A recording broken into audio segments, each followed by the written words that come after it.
DX3 is a Class A headphone amplifier, but you have the option of using it as a DAC or preamp too.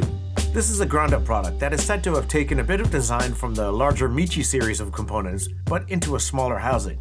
The body is heavy-duty, solid, and aluminum, and the design is a bit of a departure from what I'm used to seeing from the brand. It comes in two finishes, black and silver, and I'm on board. It looks really cool. My review sample arrived in black, which is not as sexy as the silver, but it is nice nonetheless. It's got a custom in-house manufactured ultra-low distortion shielded toroidal transformer, high current drivers and capacitors, and there's a gang of inputs and outputs on here. Output-wise, you get XLR and RCA, you have RCA inputs, coaxial, optical, PC USB, Bluetooth, aptX HD, and AAC. It's got this DAC, a full color display, a front panel gain selector, balanced and quarter-inch headphone inputs, an aluminum remote. It measures 8.5 inches wide, 2 3/4 inches high, and 9.75 inches deep. It weighs 7.1 pounds and retails for $16.99 US. And there are no tone controls on this unit, so depending on your user preferences, that may or may not be an issue for how you use this product. If you want a full specification breakdown, I'll leave a link down below in the description. You can follow that to read up about those. But design-wise, I really like this new direction from Rotel.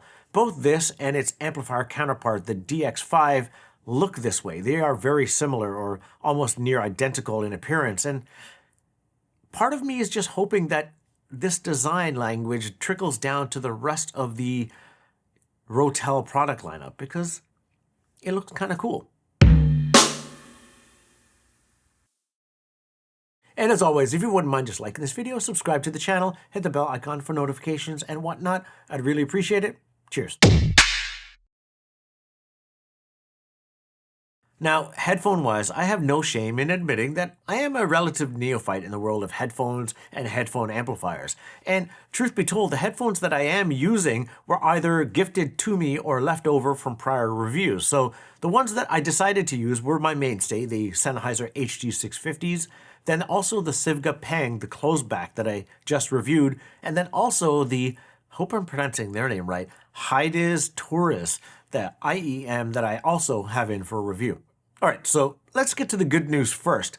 I think that this sounds really good, or at the very least, it gets out of the way really well. And what I mean by that is when I have headphones on and this unit is powered on, I don't hear a damn thing. There's no buzzing, no feedback, just silence. That's awesome.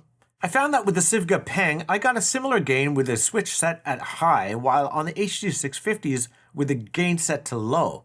Playing back some of my drum and bass favorites that I personally own, I liked how defined the drums were without being harsh sounding in any way. The bass is taut and quick when it needs to be, and not overly boosted to my ears. And so I think that neutral is an apt way to describe the DX3. It just gets out of the way. And it's because of this neutrality that I decided to fire up Ableton to knock out some tunes. And what I did was use the HD650s to ideate because I like their sound. It's very open, the bass is very deep. But when it came down to mixing down the track and checking my mixes, I switched over to both the Sivga Pang and also the Hydis Taurus to see if there's any differences or inconsistencies in the mix, as the character of the headphones was more apparent than any sort of coloration from the DX3. Now this section usually precedes the sound section, and I put it last because I wanted to start off on a good note.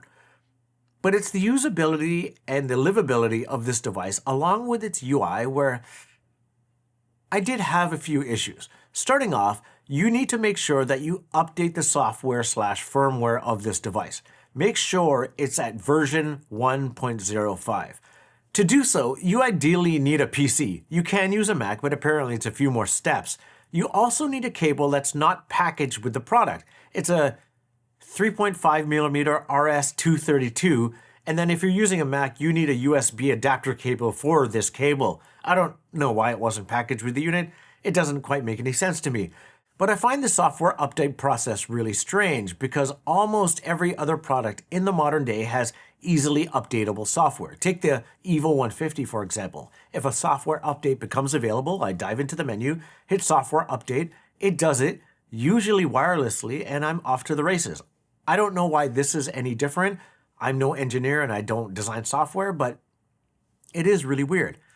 But if you didn't update the software, you may or may not run into a bit of an issue. I did.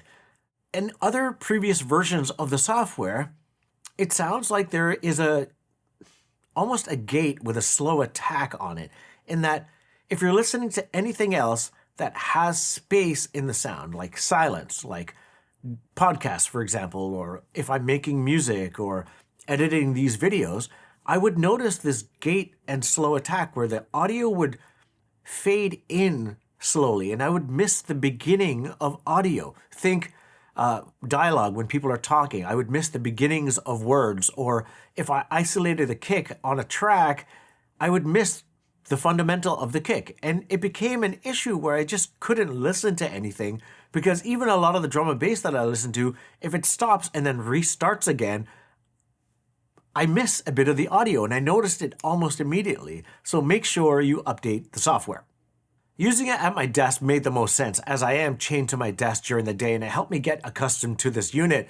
And I imagine that most people would be using it at their desk, though if you don't, chime in down below in the comments. I'm curious to actually hear how you would actually use a headphone amplifier and where you would be using said headphone amplifier. But then there were also some other usability challenges with the DX3. First one was, when I first fired up this unit, it asked me what language do I want to use the DX3 in. I chose English, went about my day, and then the next time I fired up this unit, it asked me what language would I like to use the DX3 in. It didn't remember. And the only hack for this was something that I read on Soundstage, where I choose another language altogether, go back to English, and then that message stops appearing. And then out of the box, the DX3 doesn't automatically sense your computer. And if it doesn't, what you have to do is enable signal sense so that it automatically senses a signal coming out of your computer. And you can do it for each input. So for PC USB, enable signal sense, and then it recognizes my computer every single time. It's something that I haven't ever seen on any other device. And lastly, this one isn't too much of a pain point for me because I was using this on my desk primarily, but the remote isn't as responsive as I would like it to be. Sometimes clicking the button doesn't always respond right away. I find even just diving into the menus in the volume control menu, for example, using the left and the right arrows to adjust the volume of the unit, holding it down doesn't scroll the volume every single time. Sometimes I just had to click once every time to adjust the volume. And again, not a huge pain point because I'm so close to the unit, and if I want to adjust the volume, I just use the volume dial, but I noticed it, so it's something worth mentioning. And then also with the remote and my ongoing saga with Rotel's remotes, in order to access the battery compartment or put batteries in it, and they do supply batteries, by the way, awesome, but there's a little pinhole on the back of the remote, and you have to use this little metal device to insert and then release the battery compartment to put batteries in. It's not a big deal. It's kind of akin to the SIM card holder on an iPhone where you have to stick a metal object and then release a SIM card. And I only ever do that when I upgrade my iPhone to a new one and never switch the SIM card. And how often do you change the batteries on a remote? I don't know, but what's wrong with just the normal battery compartment? Like, why do you have to use screws or, in this case, a little metal object for a battery compartment? It's kind of strange.